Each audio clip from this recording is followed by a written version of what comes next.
গরিব থাকা তুমি যতটা সহজ ভাবো তার চেয়েও সহজ। নমস্কার, স্বাগত জানাই হেলথ অ্যান্ড ওয়েলথ বাংলা চ্যানেলে। আজকে একটা এমন বিষয় নিয়ে কথা বলবো যেটা শুনতে অস্বস্তিকর মনে হবে, কিন্তু সত্যি। আমরা সবসময় ভাবি বড়লোক হওয়াটা কঠিন, অনেক পরিশ্রম লাগে, অনেক ভাগ্য লাগে। কিন্তু সত্যি কথা হলো, গরিব থেকে যাওয়াটা তার চেয়েও সহজ। আসলে তুমি কিছুই না করলেও গরিব থেকে যাওয়া যায়। আজকের ভিডিওতে আমরা দেখব কিভাবে কিছু ছোট ছোট অভ্যাস, কিছু না বলা চিন্তা ধীরে ধীরে একজন মানুষকে সারা জীবন আর্থিক কষ্টের মধ্যে আটকে রাখতে পারে। এটি কাউকে ছোট করার উদ্দেশ্যে নয়, বরং নিজেকে চেনার একটা সুযোগ। তো চলো শুরু করি। পয়েন্ট 1, আজকের দিনটা উপভোগ করি, কাল দেখা যাবে। এই চিন্তাটা শুনতে খুব স্বাভাবিক মনে হয়, তাই না? কিন্তু এই একটা চিন্তাই কোটি কোটি মানুষকে সারা জীবন একই জায়গায় আটকে রাখে।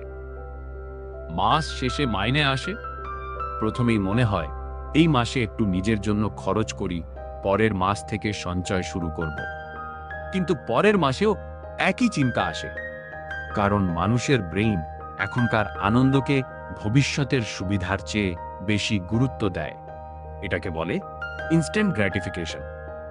আর যারা গরিব থেকে যায় তারা প্রতিদিন এই ছোট ছোট আজকেই সিদ্ধান্তগুলো নেয়, যার ফলাফল 10 বছর পরে দেখা যায়। পয়েন্ট 2, শুধু রোজগার বাড়ালেই সমস্যা মিটে যাবে এই ভাবনা। অনেকে মনে করে আমার সমস্যাটা হলো আমার মাইনে কম। যদি মাইনে দ্বিগুণ হয়ে যায় তাহলে সব ঠিক হয়ে যাবে।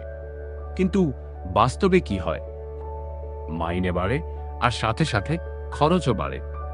ছোট ফ্ল্যাট থেকে বড় ফ্ল্যাটে যাওয়া হয়, পুরনো বাইক থেকে গাড়িতে যাওয়া হয়, আর মাস শেষে ব্যাংক ব্যালেন্স আগের মতোই থাকে। এটাকে বলে লাইফস্টাইল ইনফ্লেশন। যে মানুষ নিজের আয়ের সাথে খরচকেও বাড়িয়ে দেয়, সে চাকরির পথ যতই বদলাক সব সময় একই জায়গায় থেকে যায়। আয় বাড়ানো গুরুত্বপূর্ণ, কিন্তু তার চেয়েও গুরুত্বপূর্ণ আয় বাড়ার সাথে নিজের জীবনযাত্রাকে নিয়ন্ত্রণে রাখা। পয়েন্ট 3, টাকা নিয়ে কথা না বলা। বাংলা পরিবারে একটা জিনিস খুব কমন, টাকা নিয়ে আলোচনা করাটাকে খারাপ চোখে দেখা হয়। টাকা নিয়ে বেশি কথা বলা ভালো না, যা আছে তাতেই খুশি থাকো। এই কথাগুলো শুনতে ভালো লাগে, কিন্তু এর একটা বড় ক্ষতি আছে। যখন বাড়িতে বিনিয়োগ নিয়ে, বাজেট নিয়ে, ঋণ নিয়ে কোনো কথাই হয় না, তখন পরিবারের নতুন প্রজন্ম এই বিষয়ে কিছুই শিখতে পারে না।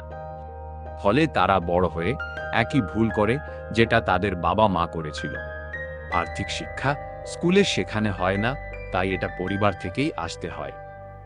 যদি পরিবারে টাকা নিয়ে খোলামেলা সুস্থ আলোচনা না হয়, তাহলে সেই চক্রটা প্রজন্মের পর প্রজন্ম চলতেই থাকে। পয়েন্ট 4, আমি তো অল্পতেই খুশি, এই চিন্তায় আটকে থাকা। এই কথাটা শুনতে খুব মহৎ মনে হয়, তাই না? আমার বেশি কিছু লাগে না, সাধারণ জীবনই ভালো। সততার সাথে বলতে গেলে এই চিন্তাটার মধ্যে কিছু ভুল নেই। কিন্তু সমস্যা তখন হয় যখন এই চিন্তাটা শেখার এবং এগিয়ে যাওয়ার ইচ্ছাকে পুরোপুরি বন্ধ করে দেয়।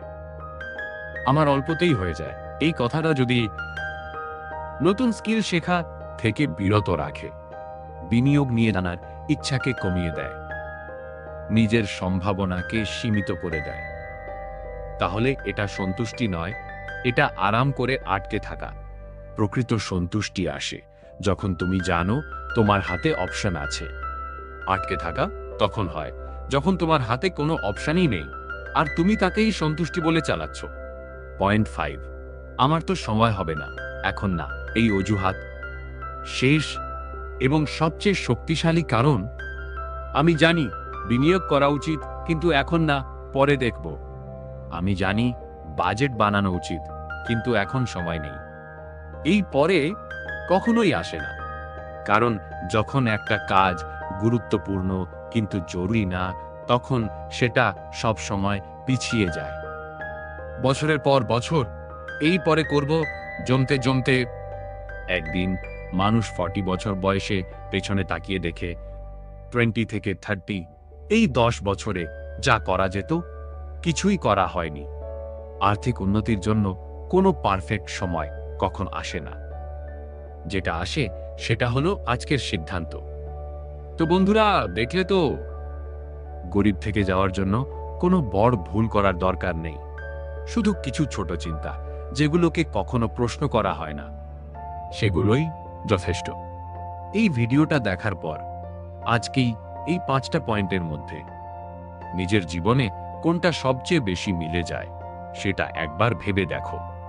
কারণ পরিবর্তন সব সময় সচেতনতা থেকেই শুরু হয়। ভিডিওটা ভালো লাগলে লাইক করো, শেয়ার করো, আর চ্যানেলটা সাবস্ক্রাইব করো। কারণ প্রতি সপ্তাহে আমরা নিয়ে আসি এমনই কার্যকর কন্টেন্ট